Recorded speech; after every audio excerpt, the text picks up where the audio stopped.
Hello दोस्तों, स्वागत है आप सबका हमारे यूट्यूब चैनल पर। देखिए, एक बहुत ही अच्छा श्लोक है जो भगवत गीता में लिखा गया है। सत्येन रक्षते धर्मो विद्याभ्यासेन रक्षते मृत्यता रक्षते रूपम कुलम व्रतेन रक्षते। इसका अर्थ जो है बहुत ही अच्छा अर्थ है और स्टूडेंट्स के लिए तो बहुत ही ज़रूरी है। कहने का मतलब है कि धर्म की रक्षा सत्य से होती है, विद्या की रक्षा अभ्यास से होती है। देखिए कितनी बढ़िया बात बोली गई है। विद्या अभ्यासेन रक्षते, मतलब विद्या की रक्षा के लिए आपको अभ्यास करना होगा। बहुत अच्छी बात है। मतलब जो बच्चे पढ़ने के लिए आते हैं वो उनके लिए समझने वाली बात है कि आपको बहुत ज़्यादा अभ्यास करना है। अभ्यास आप करेंगे तो आपके पास विद्या रहेगी और चल के आएगी। आगे है, रूप की रक्षा स्वच्छता से और कुल की रक्षा सद आचरण से होती है।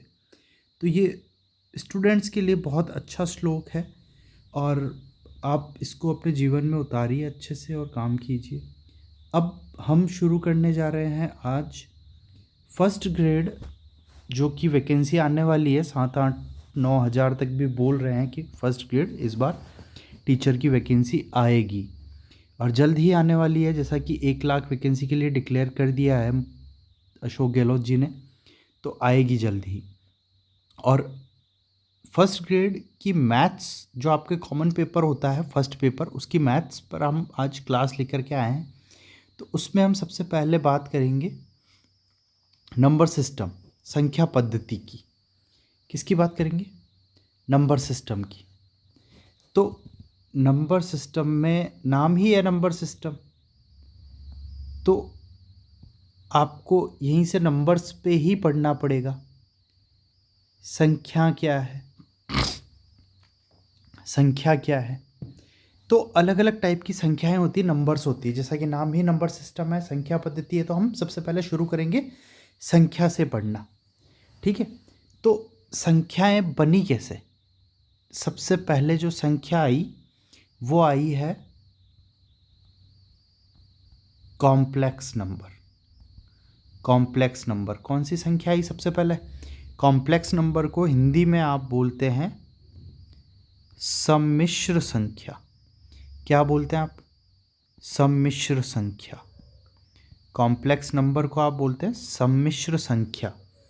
अब आप सोच रहे होंगे सर ये क्या चीज़ है कॉम्प्लेक्स नंबर, सम्मिश्र संख्या, हमने तो नाम भी नहीं सुना कभी।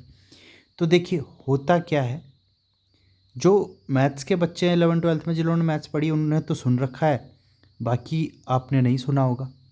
तो देखिए सम्मिश्र संख्या जो है, नाम से ही पता चल रहा है कि ये मिश्र संख्याएं होंगी। ये तो इस प्रकार होगा 2+3 आयोटा। आयोटा बोलते हैं इसको। क्या बोलते हैं? आयोटा। तो जिस भाग में आयोटा आ गया, जहाँ पे आयोटा लगा हुआ है, वो आपका इमेजिनरी भाग है। इमेजिनरी, इमेजिनरी पार्ट का मतलब क्या होता है? ये काल्पनिक संख्या है। कौन सी? काल्पनिक। जिसके साथ आयोटा लग गया वो क्या है? आपके काल्पनिक। और जिसके साथ आयोटा नहीं लगा है वो आपके रियल नंबर, रियल पार्ट, वास्तविक संख्या। क्या है? वास्तविक संख्या। तो जब भी हम बात करेंगे कॉम्प्लेक्स नंबर्स की, सम्मिश्र संख्या की, अब आपको पता चल गया होगा सम्मिश्र नाम कैसे मिला इसको, क्योंकि इसमें मिश्रण है, काल्पनिक संख्या और वास्तविक संख्या का मिश्रण है। दो संख्याएं दो पार्ट में मिली हुई है, एक तो रियल नंबर और एक इमेजिनरी। ठीक है, तो इसको दो भागों में बांटा गया, एक तो वास्तविक संख्या और एक काल्पनिक संख्या, इमेजिनरी और रियल। इमेजिनरी और रियल नंबर्स मिल करके सम्मिश्र संख्या बनाते हैं। समझ गए आप? इसलिए इसको बोला है सम्मिश्र। सम्मिश्र मतलब किसी का मिश्रण होगा ही। तो ये मिश्रण है दो संख्याओं का, वास्तविक और काल्पनिक संख्याओं को मिला करके क्या बोला गया है? सम्मिश्र संख्या, कॉम्प्लेक्स नंबर। ठीक है, तो अब देखिए एक छोटा सा हम चार्ट बना लेते हैं समझने के लिए। जैसे कि हम पढ़ रहे हैं कॉम्प्लेक्स नंबर, तो कॉम्प्लेक्स नंबर को आप दो पार्ट में डिवाइड कर सकते हैं। तो पहला पार्ट हो जाएगा आपका रियल नंबर और दूसरा पार्ट आपका हो जाएगा इमेजिनरी नंबर। अब जो रियल नंबर्स है उनको भी आप टू पार्ट में डिवाइड कर सकते हैं। पहला पार्ट हो जाएगा इसमें रेशनल नंबर्स और सेकंड पार्ट जो है वो हो जाता है इरेशनल नंबर। अब देखिए, ये जो रेशनल नंबर है मतलब जिन संख्याओं को रेशियो में लिखा जा सकता है, पी बाई क्यू की फॉर्म में, नाम से ही है रेशियो, पी बाई क्यू की फॉर्म में जिनको लिखा जा सकता है रेशियो में, वो रेशनल नंबर्स हुए। हिंदी में उन्हें क्या बोला जाता है? हिंदी में बोला जाता है परिमेय संख्याएं, परिमेय संख्याएं। और इरेशनल नंबर इनको हिंदी में बोला जाता है अपरिमेय संख्याएं, अपरिमेय संख्याएं। ठीक है, तो एग्जाम में कई बार क्वेश्चन आ जाता है सीधा सीधा। क्या क्वेश्चन आ जाता है सीधा सीधा? कि ये जो रेशनल नंबर और इरेशनल नंबर्स है, मतलब परिमेय और अपरिमेय संख्याएं जो है, क्या ये वास्तविक संख्याएं हैं? बिल्कुल वास्तविक संख्याएं हैं, वास्तविक संख्याएं हैं। और ये काल्पनिक संख्याएं, काल्पनिक संख्या। समझ आ रही बात आपको? तो अब हम देखो, हमने कैटेगराइज कर लिया चीज़ों को, है ना। अब हम रेशनल नंबर को समझेंगे। आपको यहाँ तक समझ में आ गया होगा कि रियल नंबर्स क्या है, जो 1 2 3 4 5 जो गिनती है वो रियल है। इमेजिनरी मतलब काल्पनिक संख्या है कौन सी है? जिनके साथ आयोटा लग गया। आगे हम डिस्कस करेंगे आयोटा क्या होता है, क्यों होता है, कब लगता है, कैसे लगता है। आप वीडियो में अंत तक बने रहिए, आराम से तसल्ली से देखिए, क्योंकि जल्दबाजी में आपको कुछ समझ नहीं आएगा। देखो, अब पहले हम बात करेंगे रेशनल नंबर्स की। किसकी बात करेंगे हम? रेशनल नंबर्स की। तो रेशनल नंबर को भी दो पार्ट में डिवाइड किया गया है। कितने पार्ट? दो पार्ट में। दो पार्ट कौन कौन से हैं? देखिए, पहला है पूर्णांक और दूसरा है भिन्न। भिन्न, मैंने यहाँ लिखा भिन्न। अब मतलब मैथ्स में जो भी संख्याएं, जो भी नंबर्स है, सब भिन्न है एक तरीके से। दशमलव भिन्न है, कोई कैसा भिन्न है, अलग अलग टाइप के। पूर्णांक को आप इंग्लिश में बोल सकते हैं इंटीजर्स। क्या बोल सकते हैं? इंटीजर्स। और भिन्न को आप बोल सकते हैं फ्रैक्शन। ठीक है, तो मैंने क्या कहा यहाँ पे कि पी बाई क्यू की फॉर्म में जो भी लिख सकते हैं, जिनको रेशियो में लिख सकते हैं, वो सब क्या है? परिमेय संख्याएं हैं। तो आप कहेंगे सर 1/2, 1/3, ये सब क्या है? परिमेय संख्या है। ये सब क्या है? परिमेय संख्याएं। ठीक है, समझ आ रही बात आपको? बहुत सिंपल सी चीज़ है। अब देखिए बच्चों, इंटीजर्स में क्या क्या आएगा? इंटीजर्स, फ्रैक्शन को आप समझ गए, भिन्न हो जाएगा। अब इस 1/3 को हम 0.3333 भी लिख सकते हैं। तो जो दशमलव भिन्न होती है वो भी भिन्न है, दशमलव भिन्न, नाम ही दशमलव भिन्न है। ये पॉइंट हटेगा, नीचे 10 100 1000 आता रहेगा। अब जो पूर्णांक संख्याएं हैं, जो पूर्णांक संख्याएं हैं आपकी, उनको 3 भागों में बांटा है, 1 2 3। बिल्कुल बेसिक से बता रहा हूँ मैं आपको। आपके 1 नंबर का क्वेश्चन, 2 नंबर की क्वेश्चन पक्का आएगा इस चैप्टर से, और ये बहुत इजी है, कटना नहीं चाहिए नंबर। पॉजिटिव, नेगेटिव, तो इसको बोलेंगे पॉजिटिव इंटीजर, इसको बोलेंगे नेगेटिव इंटीजर। और फिर तीसरा जो आ जाता है वो आपके आ जाता है होल नंबर्स। जो इंटीजर्स का तीसरा पार्ट है वो है होल नंबर्स। होल नंबर्स मतलब क्या हुआ? पूर्ण संख्या। कौन सी संख्या हुई? पूर्ण संख्या, पूर्ण संख्या। ठीक है। पूर्ण संख्याएं, अब देखो पूर्ण संख्याएं क्या होती है। पूर्ण संख्याओं का आप समझिए कि संख्याएं पूर्ण कब होगी। पूर्ण संख्या मतलब जो आप गिनती बोलते हैं, जो आप गिनती बोलते हैं उसको बोलते हैं प्राकृत संख्याएं। उसको क्या बोलते हैं हम? प्राकृत संख्याएं मतलब नेचुरल नंबर्स। तो जो आपके नेचुरल नंबर्स है मतलब नेचुरली आपके मुंह से जो गिनती निकल रही है 1 2 3 4 5 6 7 ये सब इन्फिनिट तक, ठीक है। प्लस इसके साथ क्या आ जाएगा? ज़ीरो। ज़ीरो को भी जब इसके साथ मिला देंगे ये दोनों मिलकर के क्या बन जाएंगे? पूर्ण संख्या। ये सब मिलके क्या बन जाएंगे? पूर्ण संख्या। और पूर्ण संख्या के साथ में जब हम पॉजिटिव और नेगेटिव नंबर्स को भी मिला देंगे, जब इसके साथ नेगेटिव नंबर्स को भी मिला देंगे तो वो बन जाएगा पूर्णांक। तो वो क्या बन जाएगा? हमारा पूर्णांक बन जाएगा। तो अब इन सब को आप कैसे लिख सकते हैं? इन सब को आप लिख सकते हैं कि सर ज़ीरो, देखिए ज़ीरो, फिर ज़ीरो के साथ क्या? 1 2 3 4 5 सॉन इन्फिनाइट। ये हो गई आपकी नेचुरल नंबर्स।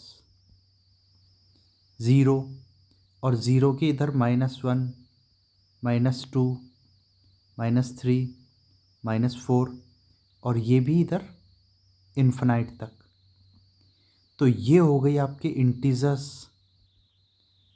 इंटीजर्स हो गए ये। तो और ये सब मिला करके क्या बोला इसको? कंप्लीट इंटीजर्स मतलब पॉजिटिव नेगेटिव सब कुछ मिला करके ज़ीरो भी मिल गया। क्लियर? तो आपको ऐसे समझना है बिल्कुल। देखिए ऊपर से नीचे तक हम चल के आ रहे हैं और आपको बात समझ आ जाएगी बहुत अच्छे से, ठीक है। अब हम बात करेंगे अपरिमेय संख्याओं की। किसकी बात करेंगे? अपरिमेय संख्याओं की बात करेंगे। तो आपके दिमाग में आ रखा होगा कि सर परिमेय संख्याएं तो हमें समझ आ गई, अब अपरिमेय संख्याएं कौन सी है? तो अब देखिए इनके बीच में जैसे 1 और 2 के बीच में 1/2 आएगा, तो ये क्या हुआ? परिमेय संख्या। ये सब इनके बीच में जो भी नंबर्स आएंगे बट्टे में पॉइंट में सब क्या हो जाएंगे? परिमेय संख्या। और अब देखिए अपरिमेय संख्याएं क्या होती है? अपरिमेय संख्या जो आप √2 √3 √5 जिसका अंडर रूट वैल्यू आप फाइंड नहीं कर सकते, वो सब क्या होती है? अपरिमेय संख्या होती है। और जो एक्सपोनेंशियल होता है ई, जो आप लॉग में पढ़ते हैं, वो भी अपरिमेय संख्या है। जो पाई है वो भी अपरिमेय संख्या है। लेकिन अब यहाँ पे देखिए एक क्वेश्चन बन जाता है आपके, एक क्वेश्चन बन जाता है कि बताइए इनमें से परिमेय संख्या कौन सी है? क्या क्वेश्चन बन जाता है कि परिमेय संख्या बताओ, परिमेय संख्या बताओ। ये क्वेश्चन बहुत से एग्ज़ाम में आया हुआ है। ए आपके आ जाता है पाई, बी आपके आ जाता है 3.14, सी आपके आ जाता है 22/7 और डी आपके आ जाता है ऑप्शन 0। अब बच्चा वहाँ पे कंफ्यूज हो जाता है कि परिमेय संख्या बतानी है, तो पाई के बारे में सोचता है कि पाई परिमेय संख्या है, तो आता है ये मान भी पाई का है, ये मान भी पाई का है और 0। फिर बच्चा सोचता है कि ये पाई का मान है, ये भी पाई है और ये भी पाई है, तो बचा 0 और बच्चा 0 को टिक लगा देता है। लेकिन बच्चा देखो 0 तो हमने परिमेय संख्या में लिख दिया। 0 क्या है? एक परिमेय संख्या है। 0 को हमने परिमेय संख्या में लिख दिया, तो 0 तो परिमेय संख्या है। आप ध्यान रखिए, कंफ्यूज नहीं होना ऐसे क्वेश्चन में। 0 परिमेय संख्या है। और मैंने क्या कहा? जितने भी दशमलव भिन्न है, पॉइंट में जो भी नंबर आएगा वो क्या है? वो भी परिमेय संख्या है। और हमने कहा जो बट्टे में लिखा है वो तो परिमेय संख्या है ही। तो बचा क्या? पाई। पाई, अब आप कहेंगे सर पाई की जो वैल्यू हमने पढ़ी है 3.14 बराबर 22/7, ये इसका क्या हुआ? तो बेटा ये जो है अप्रॉक्स वैल्यू है, एग्जैक्ट वैल्यू नहीं है पाई की एग्जैक्ट वैल्यू हमें किसी को पता ही नहीं है। समझ आ रही बात? तो ये बातें हैं जो आपकी जो है संख्या पद्धति, नंबर सिस्टम, सारे नंबर को मैंने आपको समझा दिया है। समझ पा रहे हैं आप? अब इसके बाद नंबर्स आते हैं जो मोस्ट इम्पोर्टेंट है। सम संख्या विषम संख्या आप जानते हो। अब हम पढ़ेंगे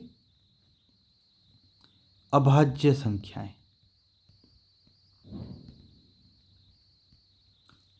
अभाज्य संख्याएं पढ़ेंगे हम। तो अभाज्य, आप सोच रहे होंगे अब अभाज्य संख्याएं क्या होती है? तो एक आता है अभाज्य और एक आता है भाज्य। अभाज्य संख्या का मतलब क्या हुआ? जो अभाज्य है, जो किसी से भाज्य है ही नहीं, किसी से भी भाज्य नहीं है, नहीं, खुद को छोड़ के, मतलब जो संख्या केवल खुद के पहाड़े में आ रही है वही। तो ये बहुत सारी डेफिनेशन अभाज्य संख्याओं की बहुत सारी किताबों में लिखी होती है, बच्चे कंफ्यूज होते रहते हैं। मैं आपको एक बहुत सिंपल सी डेफिनेशन दे देता हूँ। आपको ध्यान रखना है अभाज्य संख्या की परिभाषा क्या है। जिस संख्या के केवल और केवल दो ही गुणनखंड, जिन संख्याओं के केवल और केवल दो ही गुणनखंड हो सके या होते हो, बस वो क्या है? अभाज्य संख्या। वो क्या है? अभाज्य संख्या है। बस सिंपल। देखो, केवल और केवल दो ही गुणनखंड होने चाहिए। अब हम बात करते हैं, देखिए अभाज्य संख्याओं की बात करते, एग्जाम्पल लेते हैं। जैसे मैंने लिख दिया 1, 2, 3, 4, 5, 6, 7, 8, 9 और ये 10। बस 10 तक बात करेंगे हम। अब पहले कहाँ तक बात करेंगे हम? 10 तक बात करेंगे हम पहले केवल। एक एक संख्या को चेक करते हैं। मैंने कहा केवल दो ही गुणनखंड हो, केवल और केवल दो गुणनखंड हो, बस, ना ज़्यादा ना कम। अब देखो, एक के जब हम गुणनखंड करेंगे, फैक्टर्स करेंगे। गुणनखंड का मतलब क्या हुआ? फैक्टर। तो जब एक के हम फैक्टर करेंगे तो एक का तो फैक्टर एक ही हो पाएगा, इससे ना ज़्यादा ना कम। तो ये हमारी डेफिनेशन में नहीं बैठ रहा, एक हमारी डेफिनेशन में नहीं बैठ रहा। देखिए मैंने क्या कहा? केवल और केवल दो ही गुणनखंड हो, ना दो से ज़्यादा ना दो से कम। इसके तो कम हो गए, दो हुए ही नहीं। तो ये अभाज्य संख्या नहीं है, एक अभाज्य संख्या नहीं है। अब दो को चेक करते हैं। तो दो के जब आप गुणनखंड करेंगे तो एक होगा और एक दो खुद होगा। 2 इंटू 2, 2 एकम 2। तो इसका मतलब ये अभाज्य संख्या है। अब हम 3 को चेक करेंगे तो फिर से 1 इंटू 3, 3 एकम 3, ये भी अभाज्य संख्या है। अब जब हम 4 को चेक करते हैं तो 4 का गुणनखंड करते हैं तो 1 होगा, 4 खुद होगा और यहाँ पे 2 भी हो जाएगा। ठीक है, 2 दूनी 4। जब 5 के गुणनखंड करेंगे तो इसका मतलब ये भी अभाज्य संख्या नहीं है। तो साफ कर देते हैं, 1 इंटू 5, 5 एकम 5। ये अब जब 6 के करेंगे तो 3 दूनी 6 और 1 और 6 तो है ही, 2 से ज़्यादा गुणनखंड हो गए। 7 के गुणनखंड जब आप करेंगे तो 1 इंटू 7, केवल 2 ही गुणनखंड होंगे। तो ये भी आपके अभाज्य संख्या है, ये भी अभाज्य संख्या है। 8 के गुणनखंड जब आप करेंगे तो 8 का 1, 2, 3, 4, काफ़ी सारे हो जाएंगे। 1, 8 खुद, फिर 4 और 4, और सॉरी 4 और 2, है ना। तो ये सब गुणनखंड हो जाएंगे 8 के। तो इस वजह से 8 जो है भाज्य संख्या बन जाएगा। इसका 4 और 8, 4 और 2 में भाग जा रहा है। ऐसे ही बात करेंगे हम 9 की, तो 9 के भी काफ़ी सारे हो जाएंगे। एक तो 3 हो जाएगा, एक 9 खुद हो जाएगा, एक 1 हो जाएगा। तो इसलिए 9 भी भाज्य संख्या है, अभाज्य संख्या नहीं है। 10 भी अभाज्य संख्या नहीं है। 7 के बाद में डायरेक्ट आएगा नंबर 11 का, तो 11 1 इंटू 11। फिर उसके बाद आएगा 13 का नंबर, 1 इंटू 13। तो देखिए बच्चों, अभाज्य संख्या की जो परिभाषा मैंने आपको दी किसी किताब में मिलेगी नहीं। मैंने कहा केवल और केवल 2 ही गुणनखंड होते हैं, वह अभाज्य संख्या है। तो एक अभाज्य संख्या नहीं है, इसके गुणनखंड 2 से कम है, एक ही गुणनखंड हो पा रहा है। तो जिसके केवल 2 गुणनखंड होते हैं, एक गुणनखंड होगा 1 और एक वो खुद संख्या, बस, उसके अलावा कुछ भी नहीं। और जब अभाज्य संख्याओं की बात चलती है तो ये जो 2 है, ये 2 एकमात्र सम अभाज्य संख्या है। 2 जो है वो एकमात्र सम अभाज्य संख्या है। क्वेश्चन आता है। और अब हम बात करेंगे किसकी? भाज्य संख्याओं की। अब हम बात करेंगे भाज्य संख्या की। तो जब आप भाज्य संख्याओं की बात करेंगे तो अब यहाँ पे देखो कि 2 से अधिक गुणनखंड होंगे। भाज्य संख्या के 2 से अधिक गुणनखंड होंगे। 3 भी हो सकते, 4 भी हो सकते, कितने भी हो सकते हैं, 2 से अधिक होने चाहिए। फिर से अब आपने कहा सर एक जो है अभाज्य संख्या नहीं था, तो क्या भाज्य होगा? चेक कर लेते हैं। एक, तो एक के गुणनखंड करेंगे फिर से एक ही होगा। और हमने यहाँ परिभाषा में क्या लिखा है? 2 से अधिक गुणनखंड होने चाहिए, इसके तो है नहीं। तो आप एक चीज़ नोट डाल के लिख लीजिए, कि एक न तो भाज्य है न ही अभाज्य संख्या है। एक न तो भाज्य है न ही अभाज्य है। एक भाज्य और अभाज्य दोनों में से कुछ भी नहीं है। अब आगे चेक करते हैं हम। जैसे कि 4 को लिया तो 4 के गुणनखंड जब आप करेंगे तो 1 होगा, 4 खुद होगा, 2 होगा। फिर 6 लिया, 6 के गुणनखंड जब आपने किए तो 2 होगा, 3 होगा, 6 खुद होगा और 1 होगा। 8 है, 8 के गुणनखंड जब आपने किए 1 होगा, 8 होगा, 4 होगा और 2 भी होगा। तो ये संख्याएं जो है भाज्य संख्याएं हो जाएंगी। तो अभाज्य और भाज्य की डेफिनेशन यहाँ से आपको क्लियर हुई होगी। उम्मीद करता हूँ कि आपको समझ आ गया होगा। अब जैसे आ जाता है कि 19 भाज्य है या अभाज्य, तो आप इसका गुणनखंड करेंगे तो ये 19 एकम 19, केवल 19 के पहाड़े में ही 19 आता है, बाकी किसी और के पहाड़े में 19 आता ही नहीं है। तो इसके 2 गुणनखंड हुए, केवल 2 ही गुणनखंड हुए। इसका मतलब 19 क्या है? अभाज्य संख्या है। समझ आई बात आपको? केवल 2 ही गुणनखंड होंगे तो अभाज्य संख्या हो जाएगा। तो 19 क्या है? अभाज्य संख्या है। बस सिंपली आपको ऐसे चेक कर लेनी चीज़ों को। बचपन में ऐसे गुणनखंड करते थे हम, ऐसे गुणनखंड करके देख लो आप, कोई दिक्कत नहीं है। ठीक है। तो अगर आपको सारी संख्याएं मैंने आपको समझा दी है, संख्या पद्धति अगर आपको समझ आई है तो हमारे चैनल को आप सब्सक्राइब कर दीजिए, ताकि जो भी नए वीडियोस में डाल रहा हूँ वो आपको डायरेक्ट मिलते रहे। और बेल आइकन को दबा दीजिए ताकि आपके पास नोटिफिकेशन मिलता रहे मेरे जो वीडियो में डाल रहा हूँ आपको।